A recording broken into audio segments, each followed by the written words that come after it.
할렐루야. 주 예수 그리스도 이름으로 하나님 말씀 증거하겠습니다. 마태복음 16장 24절에서 27절까지 말씀을 찾아서 읽겠습니다. 마태복음 16장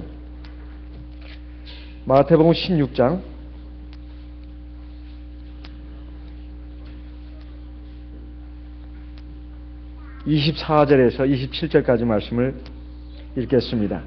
이에 예수께서 제자들에게 이르시되 아무든지 나를 따라오려거든 자기를 부인하고 자기 십자가를 지고 나를 좇을 것이니라.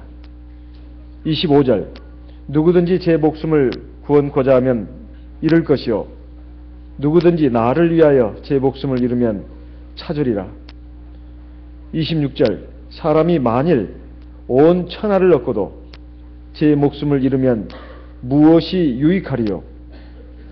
사람이 무엇을 주고 제 목숨을 바꾸겠느냐? 27절 같이 읽겠습니다.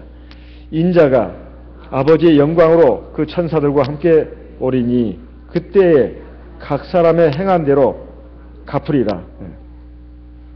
우리가 믿음 생활하면서 성경을 많이 보고 또 듣습니다. 말씀을 보고 듣는 가운데 좀 부담스러운 말씀 중에 하나가 뭐냐 하면 십자가입니다. 십자가. 주님이 우리를 위해서 십자가 지신 것은 참 좋은 일이고 너무나 감사한 일입니다. 하지만 그것이 대상이 바뀌어가지고 내가 십자가를 져야 된다. 내가 십자가를 져야 된다고 했을 때는 이건 참 부담스러운 일이고 그리고 왠지 즐겁지 않은 그런 느낌이 듭니다.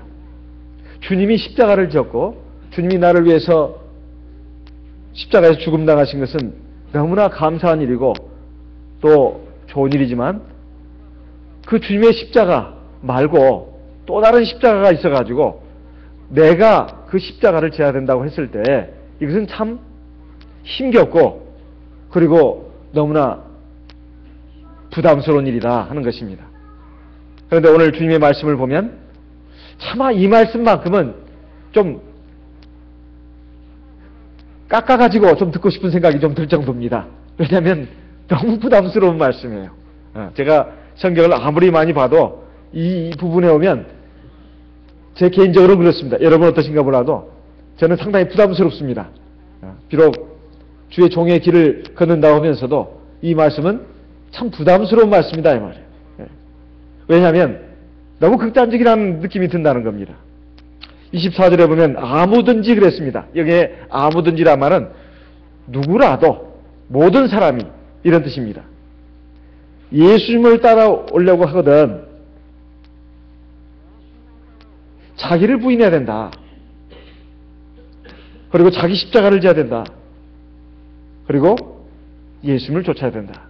이 세 가지를 말하고 있습니다. 자기를 부인하고 자기 십자가를 지고 예수님을 쫓아야 된다. 만약에 이렇게 하지 않으면 구원을 못 얻는다는 것입니다. 다른 것은 다 우리가 어느 정도 좀 깎아서 들을 수 있고 애누리해서 이해할 수도 있습니다만은 구원 문제만큼은 절대로 그럴 수 없는 겁니다. 아니 이렇게까지 해야 되나? 이렇게까지 해야 되나? 여러분 그런 생각 안 드시나요? 꼭 이렇게까지 해야 되나? 자기를 부인하라. 이건 전부 부인하라는 뜻입니다. 그리고 자기 십자가를 져라. 꼭 십자가를 져야 되냐 이 말이죠. 예수님을 따른다는 말은 이건 우리가 두말할 여유가 없습니다. 우리가 예수님 안 따르고 뭐 세상을 따라간다거나 아니면 다른 신적인 대상을 따라간다고 할 것 같으면 이건 구원이 없다고 하는 것은 우리가 부담 없이 거리낌 없이 받아들일 수 있습니다. 하지만 자기를 부인한다는 것, 자기 십자가를 진다고 하는 이 문제만큼은 그렇게 간단치가 않습니다. 그런데 이렇게 해야만 구원을 얻는다는 것입니다. 심지어는 25절에 보면 자기 목숨을 구원코자 하면 잃을 것이요. 대체 무슨 말인가? 누구든지 나를 위하여 자기 목숨을 잃으면 찾는다. 이건 목숨까지 내놔야 된다는 말인가? 이것도 부담스러운 말입니다. 굉장히 부담스러운 말이에요. 그런데 예수께서는 분명히 이 말씀을 하셨습니다. 사실 이것은 예수님 시대에 주님을 따르려고 자기 직업도 버리고 가정도 버리고 고향도 버리고 나선 제자들에게, 특별히 그 중에서도 베드로를 향해서 주님께서 하신 말씀입니다. 베드로를 통해서 그 외에 다른 제자들에게도 하신 말씀이 바로 이 말씀이다 이 말이에요. 주님께서는 참된 제자의 길이 어떤 길이냐, 이것을 가르쳐 주셨습니다. 사실 베드로라든가 베드로 외의 다른 제자들도 예수님을 충성스럽게 따라다녔습니다. 그리고 자기들이 온몸을 다 바치고 그리고 희생을 아끼지 않았습니다. 그런데 예수님 입장에서 봤을 때 아직 이 제자들이 참된 신앙을 가졌다고 보기가 어렵다고 판단을 했습니다. 그리고 제자들의 그 구체적인 행동, 실제적인 삶의 모습을 보니까 아직 주님에게 이 제자들은 참된 제자의 길을 걷는 그런 신앙인이 아니었다, 이런 말씀입니다. 그래서 예수님께서는 오늘 말씀을 통해서 제자들뿐만 아니라 오늘 우리들 다 주님의 제자들입니다. 우리들에게 참된 제자의 길은 어떤 것인가, 이것을 알려주십니다. 먼저 이 말씀의 배경은 우리가 지지난 시간에 배웠습니다. 주님께서 이제 내가 죄인들의 손에 팔려가지고 많은 고난을 받고 죽임을 당할 것이다. 그리고 3일 만에 살아날 것이다. 이렇게 가르쳐 주셨을 때 베드로는 주님을 붙잡고 막 꾸짖으면서 말했습니다. 주여, 절대로 이런 일이 주님한테 일어나서는 안 됩니다. 그럴 수는 없습니다. 그때 예수께서 사단아, 내 뒤로 물러가라. 너는 나를 넘어지게 하는 자라.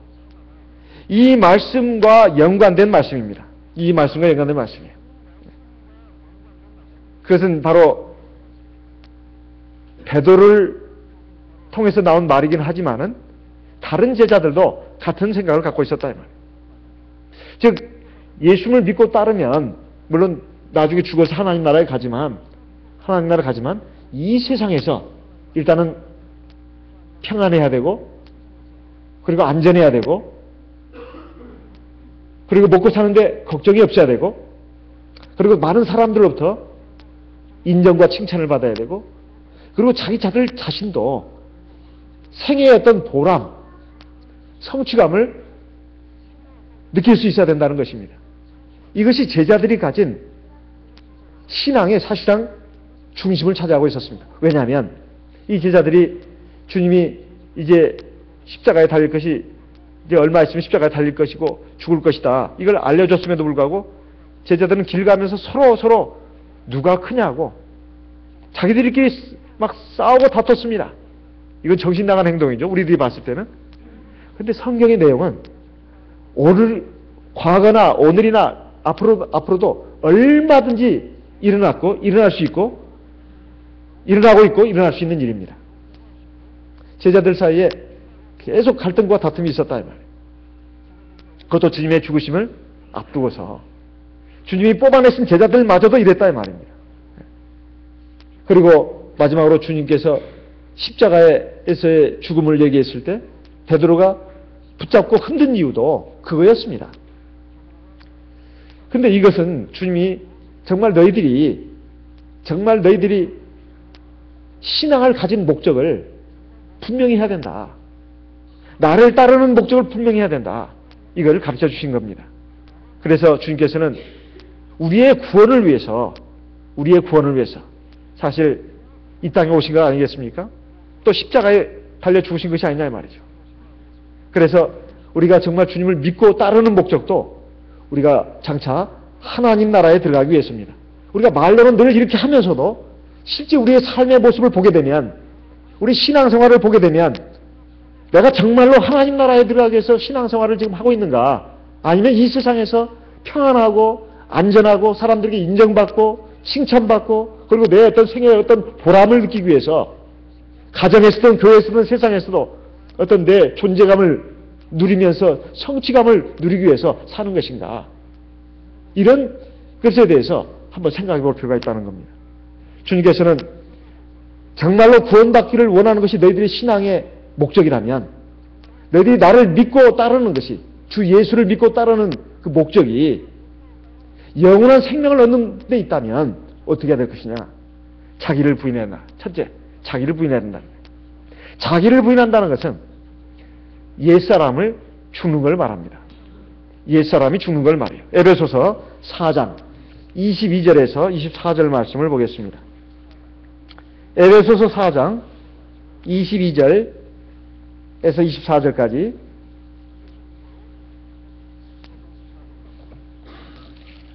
에베소서 4장 22절 24절, 22절, 23절, 24절 같이 읽겠습니다. 너희는 유혹의 욕심을 따라 썩어져가는 구습을 좇는 옛사람을 벗어버리고 23절 오직 심령으로 새롭게 되어 하나님을 따라 의와 진리의 거룩함으로 지으심을 받은 새 사람을 입으라. 여기 보면 옛사람을 벗어버려라. 옛사람을 벗어버려라. 유혹의 욕심을 따라 썩어져가는 구습을 좇는 옛사람. 그 옛사람을 벗어버리고 오직 심령으로 새롭게 되어서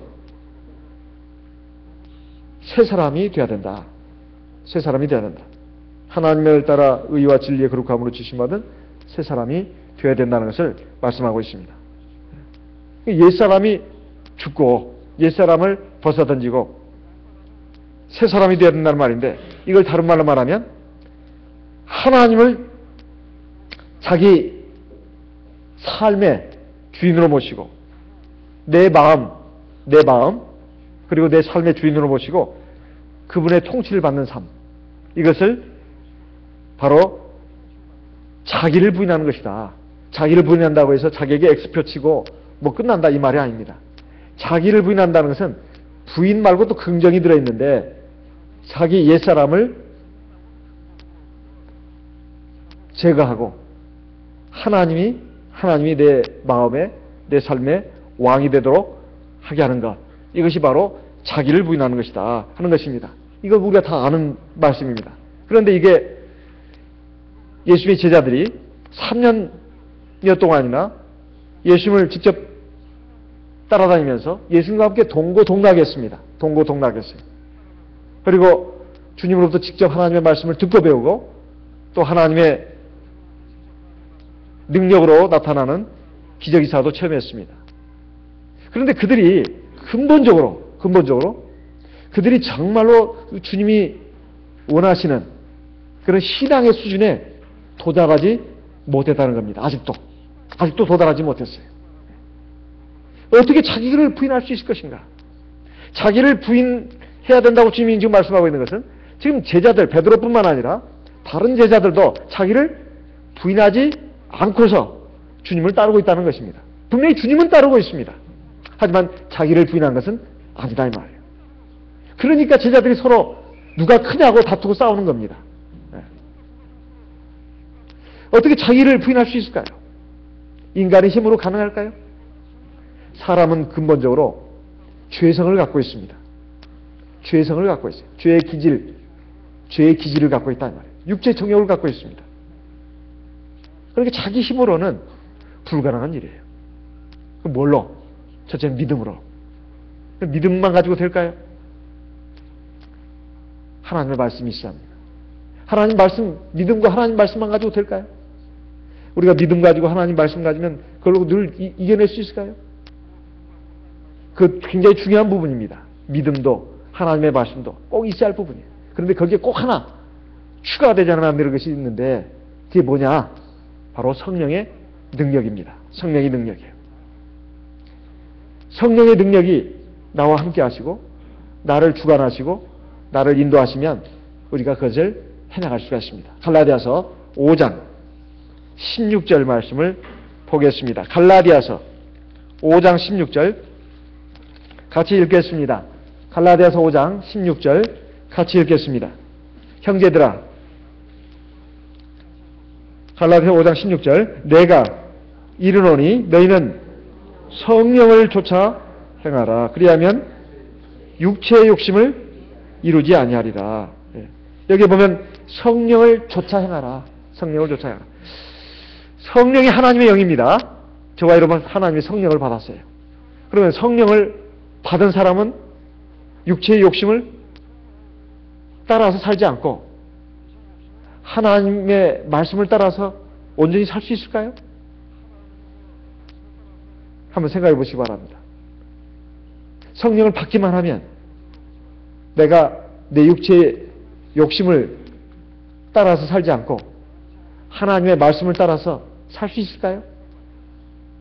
그 어려운 일입니다. 그럼 어떻게 할까요? 성령을 좇아서 행해야 되는데 성령이 나를 이끌어가야 되잖아요. 성령을 좇아서 행한다는 것은 성령을 따라가는 걸 말합니다. 눈에 보이지 않는 하나님의 성령을 어떻게 따라갑니까? 그리고 하나님이라고 말하지 않고 이게 성령이라고 말하고 있습니다. 저와 여러분에게서 성령이라고 하는 것은 예수 믿고 물세례 받고 성령 세례 받았을 때 그 성령을 말하는 겁니다. 신약시대에서 유독 성령이라는 말이 많이 나와요. 특히 오순절날 성령 강림 이후로 성령이라는 말이 계속 나오고 있습니다. 그 성령은 하나님도 성령입니다. 근데 왜 하나님이라는 말을 안 쓰고 성령이라는 말을 쓰냐 이 말이에요. 그것은 바로 저와 여러분이 성령을 받았지 않았습니까? 이 성령, 바로 성령을 의지한 기도를 하는 것을 말합니다. 이 성령은 바로 우리가 기도에 관련되어 있어요. 우리가 방언기도 합니다. 세상 사람들은 이해를 하지 못하지만 우리는 이해를 한다 이 말이에요. 성령을 받으면 우리가 이 기도를 통해서 성령이 나와 함께 하시는 것도 알 수 있고 성령이 나의 마음, 나의 생각, 내 부족한 말과 행동을 붙잡아주는 걸 느낄 수가 있어요. 성령이 미약하면 내 마음도 생각도 불안전합니다. 그리고 내 말과 행동도 불안전해요. 실수도 하고 잘못도 하고 죄도 짓습니다. 이것은 우리가 본래 완전하지 못하기 때문에 그렇습니다만은 불완전한 인간, 아직도 죄의 기질과 죄의 육체의 정욕을 가지고 있는 우리 인간이 어떻게 하나님의 완전한 그 분량에까지 자랄 수가 있을까요? 그리스도의 장성한 분량에까지 자랄 수 있을까요? 인간의 힘으로는 불가능한 일입니다. 하나님의 성령이 나를 붙들어주고 나를 이끌어줘야 된다 이 말이에요. 그럼 성령만 받으면 그게 가능한 일일까요? 불가능한 일입니다. 성령을 받는 것이 첫째입니다. 성령을 받아야 성령의 도우심을 받을 수 있고 성령의 인도를 받을 수가 있습니다. 성령을 받고 나서 성령의 도우심과 성령의 인도하심을 받으려면 성령의 기도밖에는 방법이 없습니다. 성령의 기도를 통해서 오직 성령의 기도를 통해서만 우리가 성령의 도우심을 받을 수가 있고 성령의 능력을 힘입을 수가 있습니다. 그 외에 다른 방법이 있다면 성경을 가지고 한번 말씀해 주시기 바랍니다. 나는 성령을 받았습니다. 그런데 늘 나는 성령이 나를 붙들어주고 도와주고 이끌어줍니다. 그렇게 말하는 사람이 있다면 성경의 근거를 한번 대보시기 바랍니다. 없습니다. 그래서 항상 성령을 의지해서 성령 안에서 기도하라고 말한 겁니다. 그래야 성령이 나를 붙들어주고 이끌어줍니다. 성령을 좇아 행한다는 것은 바로 성령을 의지한 기도를 통해서 성령이 나를 붙들어주고 이끌어주는 그런 삶을 살아가는 걸 말합니다. 그러면 육체의 욕심을 이루지 않는다는 거예요. 참 희한한 것은 우리 육체의 정욕이 있습니다. 또는 인간적인 생각이 있어요. 그리고 인간적인 감정이 있습니다. 하지만 우리가 순전한 믿음으로 하나님의 말씀을 마음에 되새기면서 성령을 의지해서 기도하면 참 신비스러운 효과가 있어요. 내 마음이 차분해집니다. 그리고 안정이 돼요. 그리고 내 불안전한 내 마음, 생각, 감정, 판단력 이것이 자꾸 교정이 되는 걸 느낄 수가 있어요. 마음이 평안해지고 차분해지고 어리석었던 마음이 지혜로워지고 그리고 악한 감정이 순화됩니다. 그리고 어리석은 생각들, 인간적인 정욕들이 마치 따뜻한 햇살에 봄눈 녹듯이 쫙 풀어지는 걸 느낄 수가 있어요. 이것이 성령을 좇아서 행하는 것입니다. 그래서 내 육체 안에 있는 정욕, 그것이 재물에 대한 욕심이든 아니면 또는 명예에 대한 욕심이든 아니면 인간적인 어떤 사람에 대한 어떤 감정이든 이런 것들이 하나님의 그 말씀과 성령의 능력으로 쫙 순화가 되는 걸 느낄 수가 있다 이 말이에요. 그래서 우리가 죄를 점점 안 지게 되는 겁니다. 내가 성령의 기도가 좀 부족해서 죄를 졌다 하더라도 금방 깨닫습니다. 내가 잘못했구나. 그리고 그걸 회개하게 된다 이 말이에요. 처음에는 100번 잘못했던 것이 그런 과정을 통해서 50번, 30번, 20번, 10번 점점 횟수가 줄어들면서 점점 완성을 향해서 나가는 겁니다. 이것이 하나님께서 우리에게 성령을 주신 중요한 이유 중에 하나입니다. 성령을 의지하는 것이 바로 자기를 부인하는 일이다. 두 번째, 주님께서는 자기 십자가를 지어야 한다고 말했습니다. 자기 십자가. 보통 십자가라고 하는 것은 고난, 희생, 손해를 당하는 걸 말합니다. 고난을 당하고 희생을 당하고 손해를 보는 것을 십자가를 지는 것이라고 말한다는 말이에요. 그런데 주님께서는 주님의 십자가를 우리 보고 지라고 하지 않았습니다. 자기 십자가를 지라고 하고 있다 이 말이에요. 내가 이 세상에 살면서 겪는 고통과 어려움들이 있습니다. 그것이 내 죄로 인해서 온 것이든 내 죄와 상관없이 오는 것이든 어쨌든 내가 겪는 고통, 손해, 그리고 어려움 이런 것들은 다 십자가로 상징이 된다 이 말이에요. 이것을 다 지어야 된다는 겁니다. 내가 예수를 믿기 때문에 고통을 당하고 어려움을 당하는 그것만 한정하는 것이 아닙니다. 그것만 말하는 게 아니에요. 오히려 내가 세상에서 당하는 모든 고통, 어려움, 손해, 슬픔, 억울함 이것이 내 죄로 온 것이든 죄로 오지 않고 애매하게 온 것이든 신앙을 가졌기 때문에 내가 신앙이기 때문에 달개져야 된다는 거예요. 이게 보통 많은 분들의 그 말하고 좀 다릅니다. 내가 예수를 믿었기 때문에 당하는 고난을 내가 져야 된다. 그렇게 한정져서는 안 됩니다. 반대로 어떤 고난이든 어떤 고통이든 어떤 슬픔이든 내가 신앙이기 때문에 내가 가진 신앙으로 인해서 달개져야 된다는 뜻입니다. 이것을 가지고 주님을 따라야 된다는 거예요. 그런데 그것을 지려고 하지 않고 늘 막 힘들어하고 어떻게든지 인간적으로 하나님의 말씀에 벗어나가지고 그걸 회피하려고 그러고 그것을 돌파하려고 그러고 이렇게 해서는 안 된다는 것입니다. 하나님께서 내가 감당할 수 없는 시험은 주시지 않는다고 되어 있어요. 고린도전서 10장을 보겠습니다. 고린도전서 10장 고린도전서 10장 13절 같이 읽겠습니다. 고린도전서 10장 13절 같이 읽겠습니다. 사람이 감당할 시험 밖에는 너희에게 당한 것이 없나니. 고린도전서 10장 13절입니다. 오직 하나님은 미쁘사 너희가 감당치 못할 시험당함을 허락지 아니하시고 시험당할 즈음에 또한 피할 길을 내사 너희로 능히 감당하게 하시느니라. 여기에 고린도전서 10장 13절에 사람이 감당하는 시험이라는 게 사람이 이 세상을 살아가면서 겪는 여러 가지 어려움, 고통, 슬픔, 손해 이런 것들을 다 말할 수 있습니다. 이걸 내가 다 사실 감당하기 어렵다. 참 그 당시에는 그렇게 생각해가지고 막 죽고 싶다는 생각도 들 때도 있습니다. 그런데 분명히 여기에 하나님의 말씀에 보면 사람이 자기가 감당할 수 없는 시험은 절대로 하나님이 주지 않는다. 이렇게 말씀하고 있습니다. 그렇기 때문에 그 시험, 감당할 시험, 그것이 바로 나에게 주어진 십자가라는 것입니다. 이것을 내가 지고 가야 된다는 거예요. 어쩌다 한 번요? 한 달에 한 번? 아니면 1년에 한 번? 몇 년마다 한 번? 그게 아닙니다. 이것은 날마다 돼야 된다고 되어 있어요. 누가복음 9장 23절 말씀을 보겠습니다.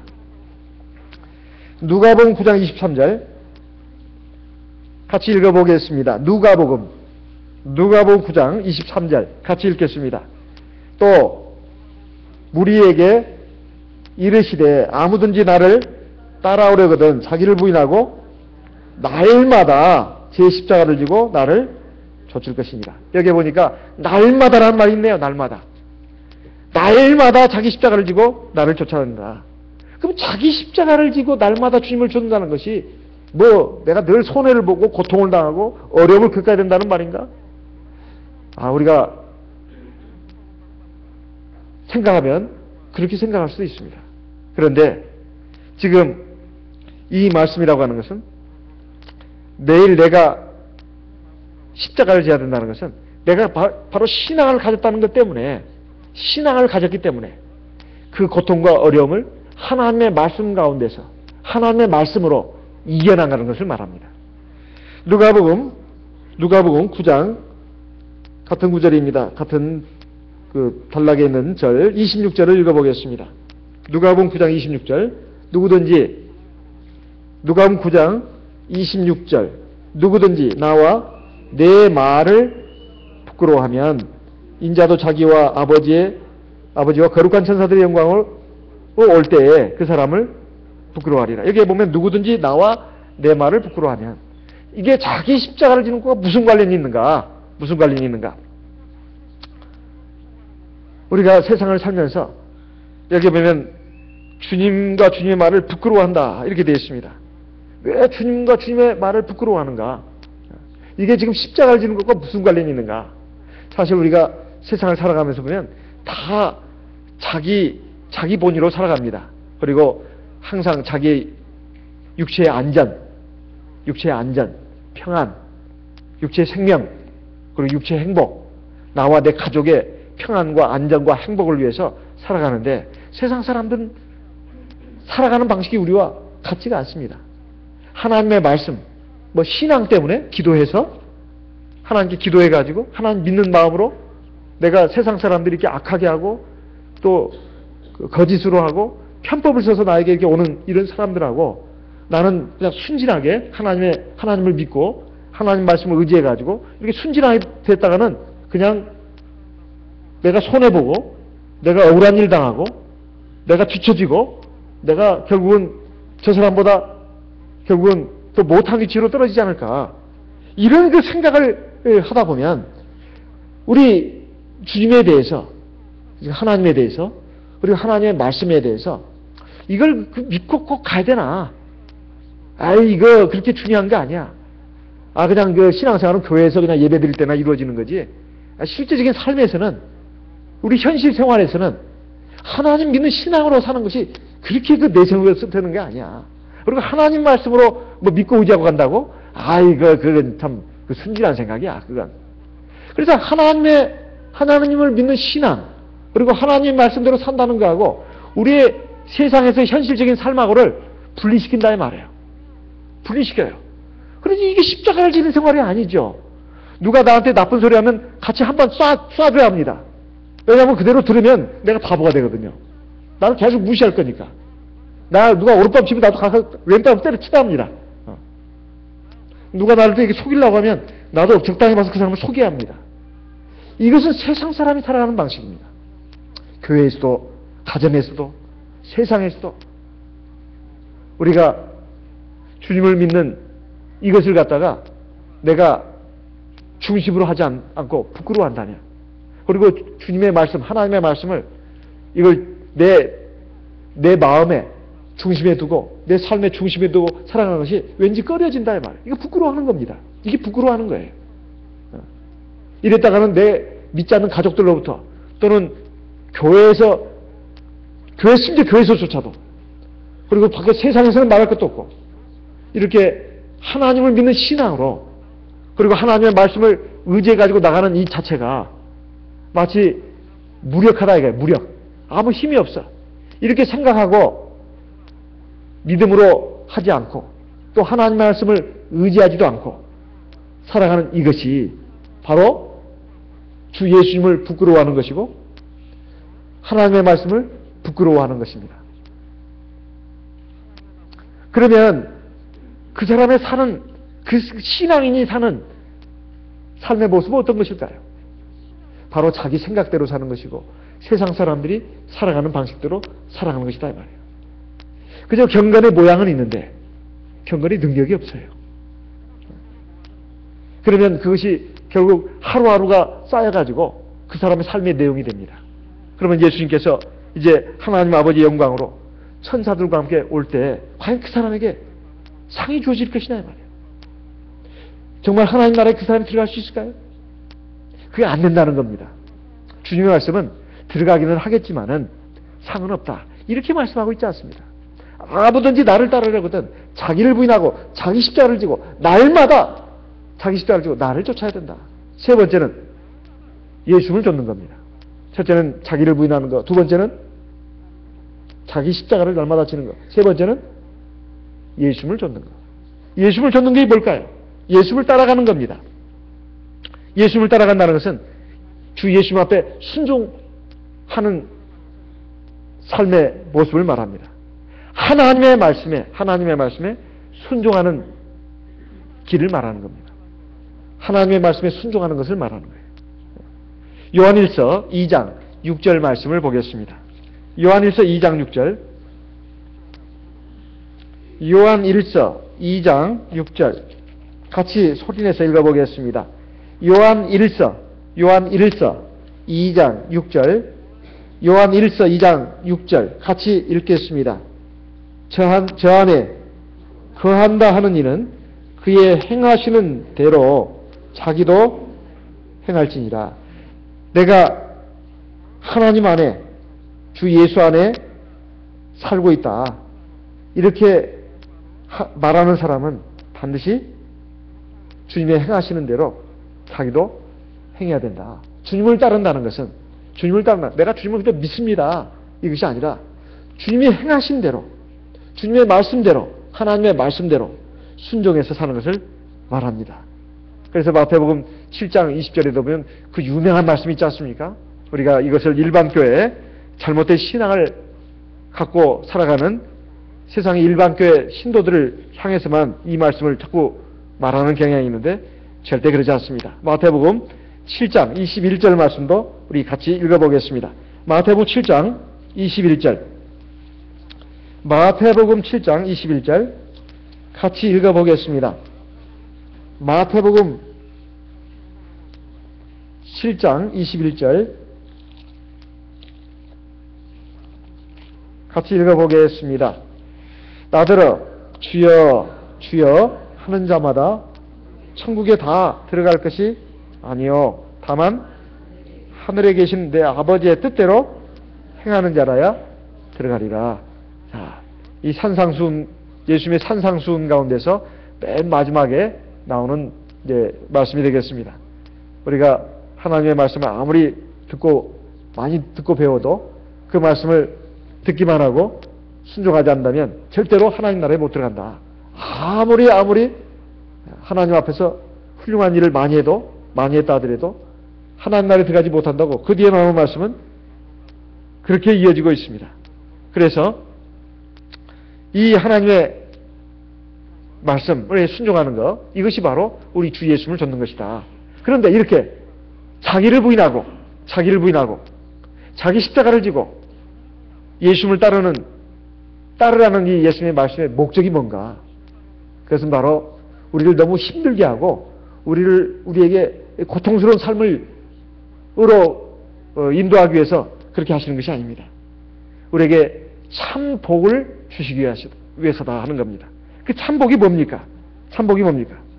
바로 우리에게 영원한 생명을 주기 위해서예요. 주님께서 오늘 우리에게 주신 말씀을 보게 되면 누구든지 제 목숨을 부고자 하면 잃을 것이요. 누구든지 나를 위해서 제 목숨을 잃으면 찾으리라. 마가복음 16장 25절에 있는 말씀입니다. 그러면 네 목숨을 잃어버린다는 것이 뭔가? 이것은 사람에게는 목숨이 두 가지가 있습니다. 요한복음 12장 24절 25절 말씀을 보겠습니다. 요한복음 12장 24절 25절 요한복음 12장 24절 25절 같이 읽겠습니다. 내가 진실로 너에게 이르노니 한 알의 밀이 땅에 떨어져 죽지 아니하면 하나를 그대로 있고 죽으면 많은 열매를 맺느니라. 25절 자기 생명을 사랑하는 자는 잃어버릴 것이요 이 세상에서 자기 생명을 미워하는 자는 영생하도록 보존하리라. 여기에 보면 한 알의 밀을 지금 얘기하고 있습니다. 왜 한 알의 밀을 얘기할까요? 이건 땅에 떨어지는 한 알의 밀을 말합니다. 그 한 알의 밀은 생명이 있는 거죠. 땅에 떨어진다는 것은 죽는 걸 말합니다. 그럼 죽는 것일까요, 그게? 죽지 않고 싹이 나가지고 많은 열매를 맺는 그런 식물로 다시 나오게 되는 겁니다. 이것은 뭘 말하는 것이냐? 우리 사람에게는 두 가지 생명이 있다는 거예요. 하나는 육체의 목숨입니다. 육체의 목숨. 육체의 생명.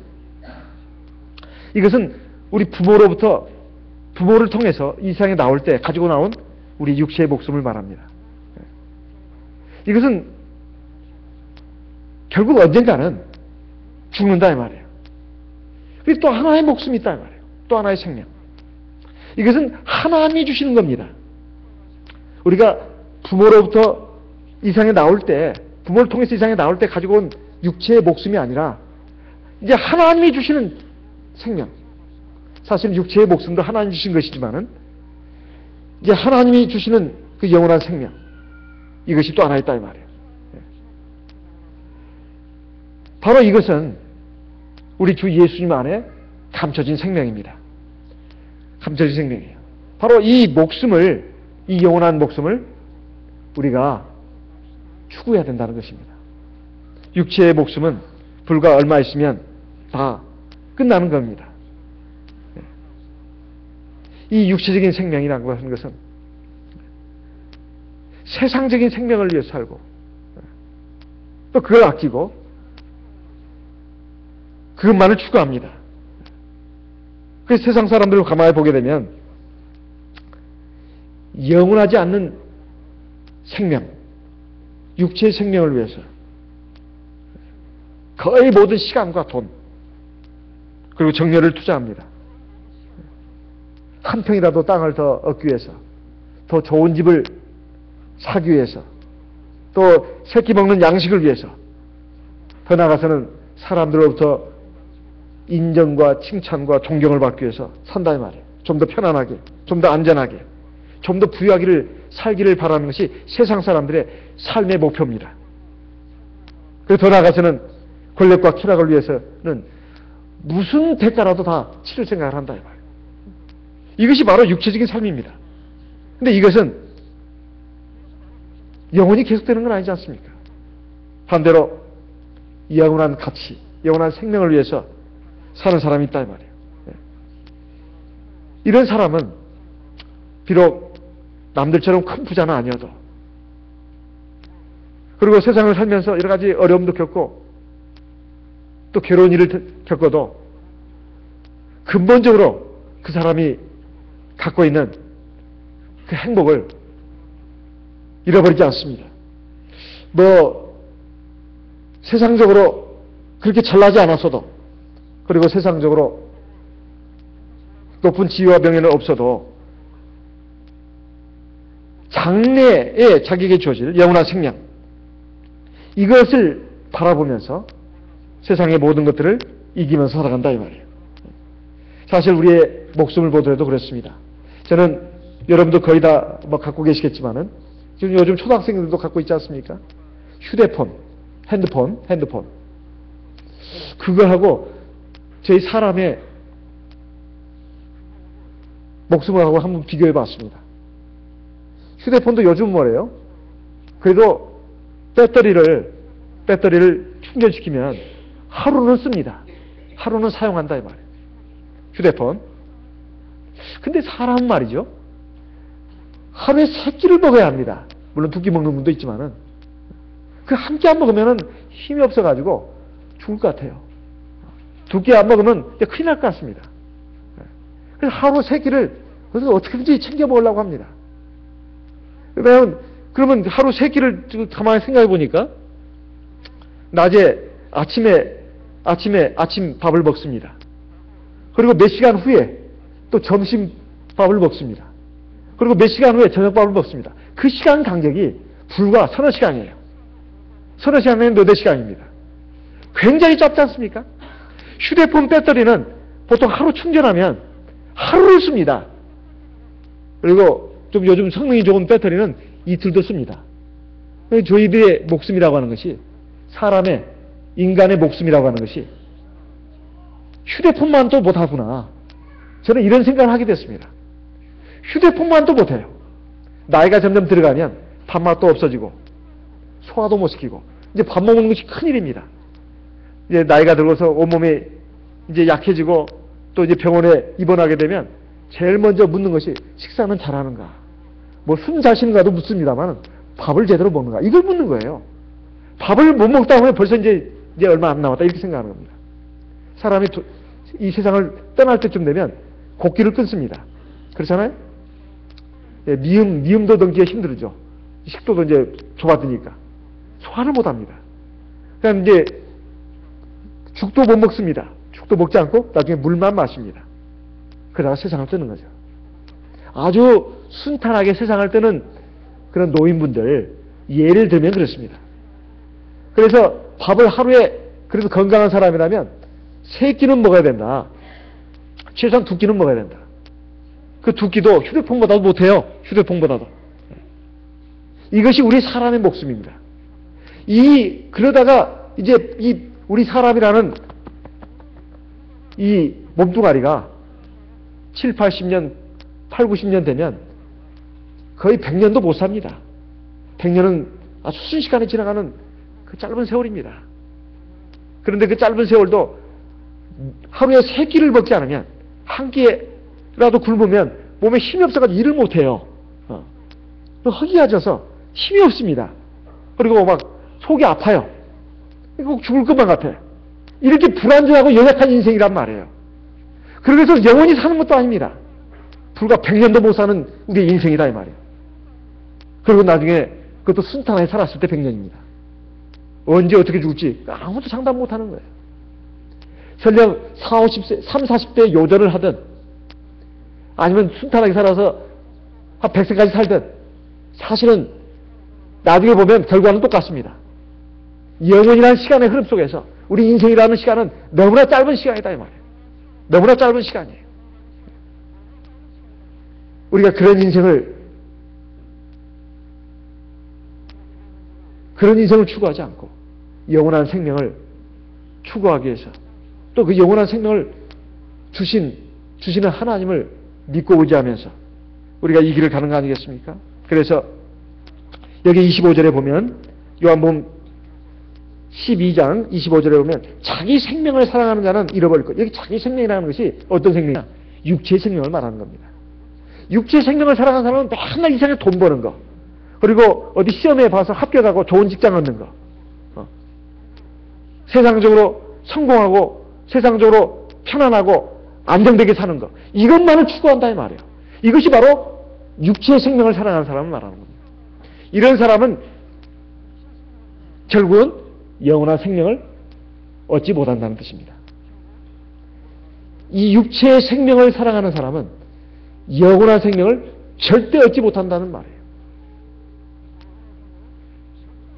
육체의 생명을 사랑하지 않고 영원한 생명을 사모하는 사람들은 주님께서 하신 말씀처럼 자기를 부인하고 자기 십자가를 지고 예수님을 쫓아야 합니다.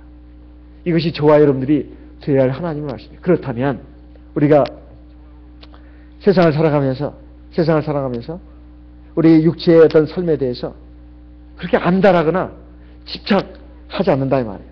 사실 다 오래가지 않습니다. 육체의 젊음도, 육체의 건강도, 육체의 아름다움도 오래가지 못합니다. 유명한 선수가 올림픽 경기에서 우승해서 금메달을 땄다 합시다. 그래서 최고 기록을 세웠습니다. 그 얼마나 오래 갑니까? 얼마 후면 다 잊혀지는 겁니다. 유명한 피아니스트가 있습니다. 피아노 솜씨가 아주 뛰어났습니다. 세계인들을 감동시켰어요. 그러나 얼마나 가겠습니까? 나이가 들면 눈이 침침해져가지고 손도 손가락도 무뎌집니다. 자꾸 틀리는 거예요. 퇴보합니다. 최정점에 항상 있지를 않는다 이 말이에요. 퇴보하게 돼 있다 이 말이에요.